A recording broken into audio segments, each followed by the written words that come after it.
आइए दे जाना थे हमार घर डोकरी आधा किलो मिर्चा खाते की 4 टन मिर्चा में खा पा दे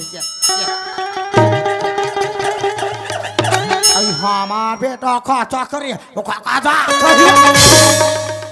निमान से तदा हो गए डोकरी खाए के बेर होइते खाली मिर्चा भर झकरा संझा भी हनिए मिर्चे भर झकरा ये डोकरी एल मोरो मिर्चल खाओ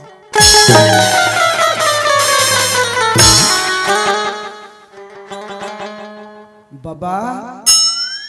फिर कौन खाए पिए एक बेर आगे साले हा कौन है याद रात काय बाबा का है बेटा कासा खाथस गा गिट्टी बोल डरता है काला गिट्टी बोल्डर कथे जी ये दे रोज दिन चना आलू संझा भी हनिया चना आलू चना दांत में चबाए रही आलू में पेट पेट फूला दे आई वे का बात थारी पटक थे